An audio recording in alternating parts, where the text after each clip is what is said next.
संघवाद। पीछे आपने पढ़ा कि सत्ता का जो बंटवारा है वो दो तरह से होता है। एक होता है एक्सतीज वितरण और एक होता है ऊर्ध्वाधर वितरण। एक्सतीज वितरण होता है कि एक अपनी शक्तियों का एक स्तर के ऊपर वितरण कर देना, बांट देना। जैसे हमारी केंद्र सरकार ने अपनी शक्तियों का बराबर रूप में वितरण कर दिया, विधायिका, कार्यपालिका और न्यायपालिका। ये कौन सा वितरण है? एक्सतीज वितरण है। और दूसरा था ऊर्ध्वाधर वितरण, वर्टिकल अवस्था के अंदर के ऊपर से नीचे शक्तियों का बंटवारा। और यही सत्ता का ऊर्ध्वाधर जो बंटवारा है संघवाद कहलाता है कि केंद्र सरकार ने राज्यों को अपनी जो शक्तियां दी हैं, अपनी शक्तियों का विकेंद्रीकरण किया है, वो जो व्यवस्था है वो कहलाती है संघवाद। और एक लोकतांत्रिक व्यवस्था के अंदर एक जगह के ऊपर शक्ति रहना संभव नहीं होता। अगर यदि एक जगह के ऊपर शक्ति रहेगी, सेंट्रलाइज रहेगी, केंद्रीय रहेगी, तो वहां लोकतंत्र की स्थापना बड़ा मुश्किल काम है। तो लोकतंत्र की व्यवस्था को बनाए रखने के लिए इन शक्तियों का ऊर्ध्वाधर, सत्ता का ऊर्ध्वाधर बंटवारा सबसे अधिक महत्वपूर्ण है। हमारे यहां पे केंद्र सरकार ने अपनी शक्तियों का जो बंटवारा किया है वही संघवाद कहलाता है। संघ का मतलब कि देश के हिस्सों को बांट करके वहां पे उनको केंद्र सरकार ने शक्तियां उपलब्ध करवा दी। और वो हमने बांटा किस रूप में है? राज्यों के आधार के ऊपर। और भारत बहुत बड़ा संघीय देश है।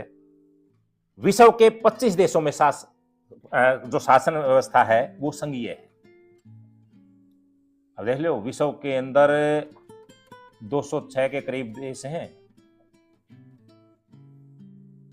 जिनमें बहुत सारे देशों के अंदर लोकतंत्र बहुत है, लेकिन जो संघीय व्यवस्था है वो केवल 25 देशों के अंदर अपनाई गई। भारत के अंदर केंद्र सरकार ने विदेशी जो मामले हैं, रक्षा के जो मामले हैं, उत्तराधिकार के जो नियम हैं वो और टैक्स से संबंधित जो नियम हैं वो केंद्र सरकार अपने पास ले रही है। बाकी राज्यों के अंदर जो बांटे गए हैं, राज्यों को जो शक्तियां दी गई हैं, वो राज्य उनमें पूर्णतः स्वतंत्र हैं। राज्य अपनी पुलिस व्यवस्था कर सकता है, राज्य अपने जमीन से संबंधित नियम बना सकता है, राज्य अपने उत्तराधिकार से संबंधित नियम बना सकता है। वो अंतर्राष्ट्रीय व्यापार में दखल नहीं देगा, क्योंकि वो मामला किसका है? केंद्र सरकार का है। अपने आंतरिक जो मामले हैं उनके लिए नियम कानून बना सकता है, उसमें केंद्र सरकार दखल नहीं देगी। ये है सत्ता का ऊर्ध्वाधर बंटवारा। और जो ये बंटवारा किया गया, पहले तो राज्य बनाए हैं, फिर राज्यों को शक्तियां दी हैं, और इन राज्यों का समूह संघ कहलाता है। और इस व्यवस्था को हम क्या कहेंगे? संघवाद। संघवाद की अपनी विशेषताएं हैं।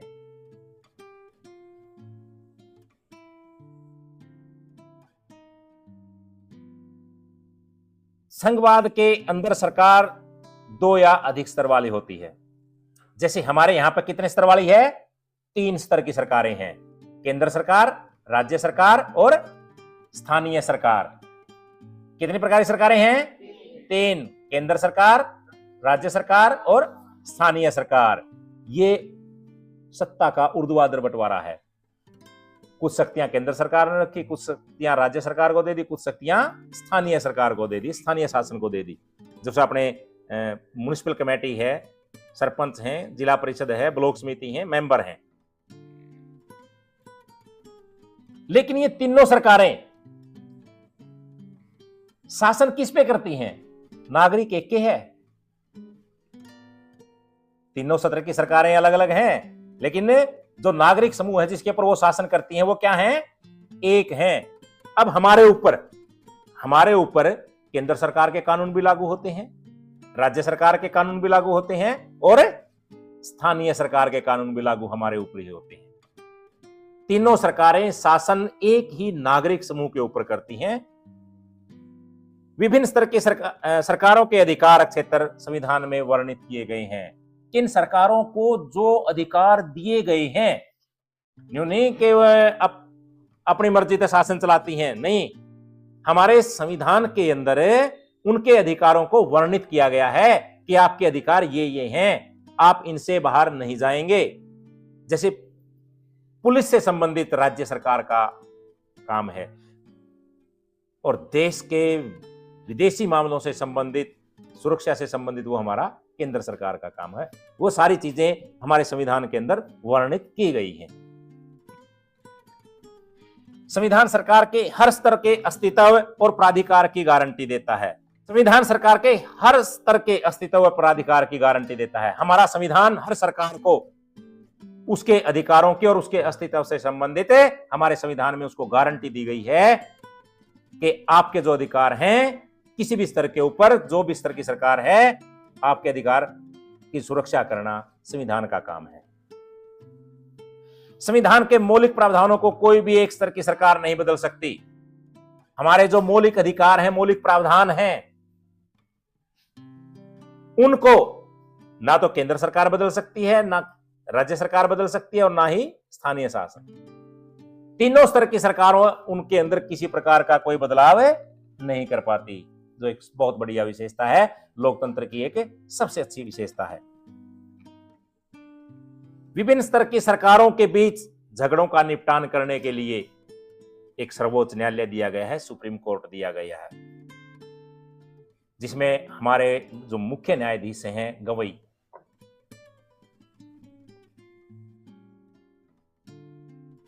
कि सरकारों के बीच में यदि कोई लड़ाई झगड़ा होता है किसी अधिकार को लेकर के, तो सर्वोच्च न्यायालय उन झगड़ों का निपटान करता है। वित्तीय स्वायत्तता के लिए सभी स्तरों के क्षेत्र अलग अलग हैं।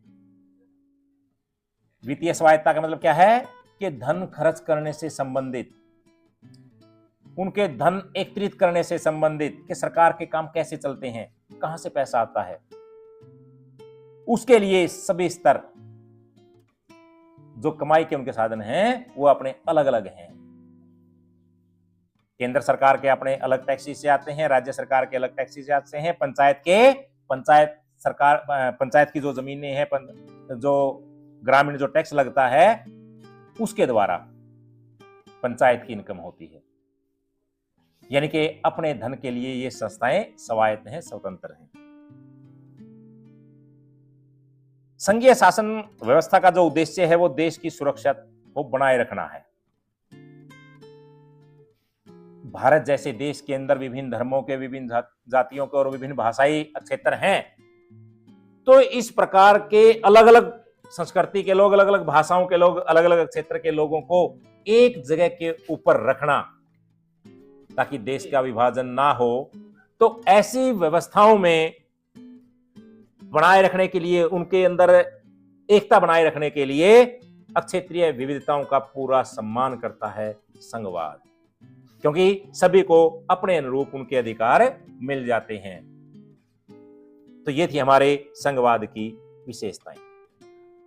केंद्र और दूसरे स्तर पर सत्ता का बंटवारा, यानी कि केंद्र सरकार और हमारे जो दूसरे स्तर हैं उनमें सत्ता का बंटवारा किस प्रकार से किया गया।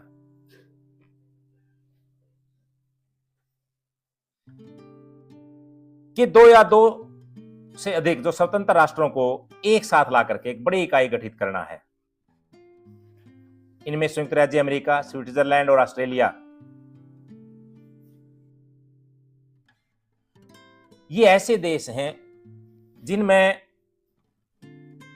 राज्यों को, क्योंकि संयुक्त राज्य अमेरिका बहुत बड़ा देश है, संघीय शासन प्रणाली है, ऑस्ट्रेलिया है, स्विट्जरलैंड है, इनके अंदर क्या कर दिया कि हर स्तर के ऊपर केंद्र सरकार के समान अधिकार दे दिए, कि जैसे अधिकार केंद्र सरकार को हैं ऐसे ही अधिकार वहां पे उनको राज्यों के अंदर जो सरकार बनाई गई दूसरे स्तर के ऊपर भी वही अधिकार दिए गए थे। एक तरीका तो है बंटवारे का ये कि एक समान अधिकार दे देना। दूसरा है कि जो बड़े देश हैं, भारत जैसे जो देश हैं, अपनी आंतरिक विविधता को ध्यान में रखते हुए, आंतरिक विविधता का मतलब क्या है कि हमारे यहाँ पे धरातल है, धरातलीय रूप में बहुत सारी विविधताएं हैं, कि हमारे यहाँ पे पहाड़िया क्षेत्र भी है, मैदानी भाग भी है, पठारी भाग भी है। हमारे यहाँ पर विभिन्न धार्मिक समूह के लोग निवास करते हैं। हमारे यहाँ पर बहुत सारी भाषाएं बोले जाने वाले लोग हैं। तो इस प्रकार की विविधता वाले, क्योंकि हमारे देश की आंतरिक सीमा में ये विविधताएं हैं, उनको ध्यान में रखकर राज्यों का गठन करना, क्षेत्र के अनुसार राज्य अलग कर देना, जैसे उत्तराखंड अलग किया। सारे राज्यों का गठन हमारा भाषाई आधार के ऊपर किया गया कि हमारे हरियाणा का पंजाब से अलग होना, गुजरात का गुजराती भाषा के कारण, महाराष्ट्र का मराठी के कारण, कर्नाटक का कन्नड़ के कारण, केरल का मलयालम के कारण, आंध्र प्रदेश का तेलुगु के कारण, तमिलनाडु का तमिल के कारण, उड़ीसा उड़िया, असम असमिया, यानी कि ये सारे राज्य किस आधार पे बनाए गए? भाषाई आधार पे, कि एक जैसी भाषाएं बोलने वाले लोगों को अलग से व्यवस्था कर दी, अलग से राज्य बना दिया और उसको अपने अधिकार दे दिए दूसरा स्तर की सरकार, राज्य सरकार जो बनाई। क्यों उन लोग अपने अनुरूप चलाएंगे? क्यों किया गया? ताकि देश का बंटवारा न हो। इस प्रकार के जो राज्य सरकारों के बीच में, केंद्र राज्य सरकार के बीच में सत्ता का विकेंद्रीकरण किया गया, बंटवारा किया गया, वो पीछे हमने पढ़ा बेल्जियम। बेल्जियम के अंदर यह व्यवस्था अपनाई गई थी, भारत में अपनाई गई है, स्पेन में अपनाई गई है। इसमें देखो यहां पे अमेरिका में केवल 2 स्तर की सरकार का गठन किया गया, वहां पे अपने राज्य को, देश को की एकता और अखंडता को बनाए रखने के लिए। जबकि भारत के अंदर अलग प्रकार की व्यवस्थाएं थी, अलग प्रकार का धरातल था, कई प्रकार की आंतरिक विभिन्नताएं थी। इसको अलग करने के लिए उसने दूसरा स्तर की सरकार बना दी, राज्य सरकार। और फिर तीसरे स्तर की सरकार भी गठन में लेकर के आए, जिसको स्थानीय शासन कहते हैं। अधिकारक क्षेत्र के हुए हैं। कई बार हो जाता है कि अधिकारक क्षेत्र, अधिकार क्षेत्र किसे कहते हैं? कई बार पूछ लेते हैं कि अधिकारक क्षेत्र क्या होता है? ऐसा दायरा जिसके ऊपर किसी का संवैधानिक रूप में अधिकार हो, ऐसा दायरा, ऐसा क्षेत्र जिसके ऊपर संवैधानिक रूप से अधिकार दिया गया हो। जैसे हमारे स्कूल का जो मुखिया है, कौन है? प्रिंसिपल है। यहां के जो मामले हैं वे हमारे प्रिंसिपल के एकाधिकारक क्षेत्र में आते हैं। स्कूल का जो मामला है हमारा किसके दायरे में होगा? प्रिंसिपल के, प्राचार्य के अधिकारक क्षेत्र में आता है। हमारा राज्य का जो क्षेत्र है वो हमारे राज्य के मुख्यमंत्री के अधिकारक क्षेत्र में आता है, क्योंकि मुख्यमंत्री को इस क्षेत्र का संवैधानिक अधिकार दिया गया है, संविधान के द्वारा अधिकार उसको यहां का दिया गया है। भारत में संघीय व्यवस्था,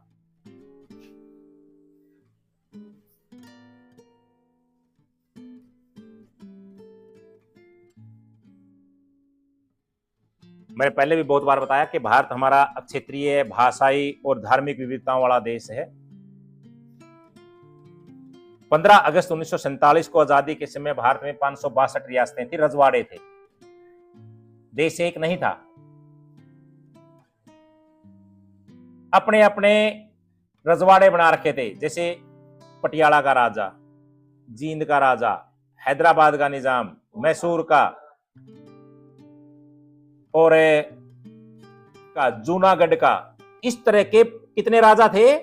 552। कश्मीर के जो समस्या आज तक हमारी बनी हुई है, तो 562 देशी रियासतें थी, रजवाड़े थे। अंग्रेजों ने कह दिया कि ये राजा अगर चाहें तो अलग स्वतंत्र रह सकते हैं और चाहें तो भारत के अंदर विलय कर सकते हैं। तो हमारे उस समय के पहले जो गृह मंत्री थे सरदार वल्लभ भाई पटेल जी, उनकी कूटनीति के कारण उन्होंने इन सभी रियासतों को भारत के अंदर विलय करवाया और भारत एक बहुत बड़ा संघीय देश बनाया था। जिस समय वो मिलाने लगा तो उस समय मैसूर, हैदराबाद और कश्मीर तीनों बड़ी रियासतें थी और तीनों ने भारत के अंदर विलय का कुछ नहीं कहा। उन्होंने कहा कि हम तो अलग रहेंगे, हैदराबाद, मैसूर और कश्मीर। तब भारत सरकार ने देखा कि ये तो बीच के अंदर भारत में एक अलग देश की स्थापना होगी और भारत की एकता और अखंडता को खतरा होगा, इनको किसी न किसी रूप में विलय करवाया जाए। और ये भारत का जो पहले दुग्ध विभाजन हुआ था 1947 में, कि एक दुग्ध विभाजन और होगा, ये तीनों अलग होंगे। तो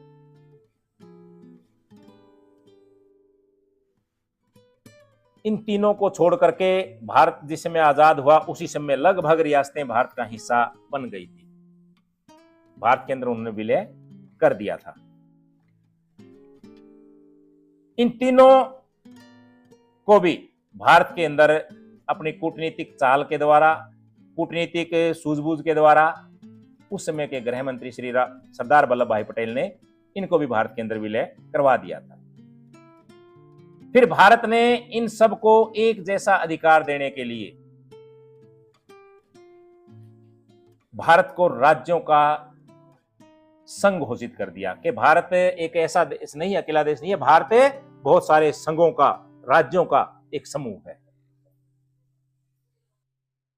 भारतीय संघ का गठन संघीय शासन व्यवस्था के अंतर्गत किया गया कि भारतीय जो राज्य बनाए गए थे इनमें संघीय व्यवस्था यानी कि सत्ता का ऊर्ध्वाधर बंटवारा करके इस व्यवस्था को बनाया गया था।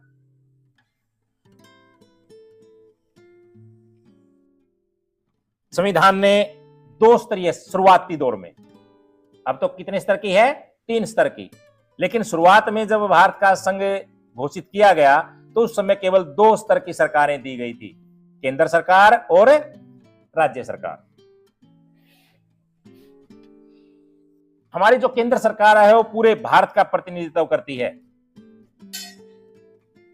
पूरे भारत की व्यवस्था को संभालने का काम करती है, इसकी सुरक्षा व्यवस्था को संभालती है, हमारे अंतर्राष्ट्रीय व्यापार, विदेशी व्यापार को सुलझाती है, विदेशी मामलों को देखती है और अपने देश की राष्ट्रीय सीमाओं की सुरक्षा की जिम्मेवारी तो राज्य सरकार राज्यों के अंदर वहां की सुरक्षा व्यवस्था, वहां की व्यवस्था, वहां की जमीन जायदाद से संबंधित मामले, उत्तराधिकार से संबंधित मामले, उनको देखती है। कुछ समय के बाद भारत के अंदर तीसरा स्तर शासन का लाया गया, तीसरा स्तर जोड़ा गया कि बिल्कुल लोकल स्तर के ऊपर, समुदाय स्तर के ऊपर लोगों को एक शासन व्यवस्था और की गई और वो थी पंचायत। शहरों के अंदर म्युनिसिपल कमेटी, नगर पालिका, ये जो बनाई गई थी, ये हमारी तीसरा स्तर अपनाया गया था।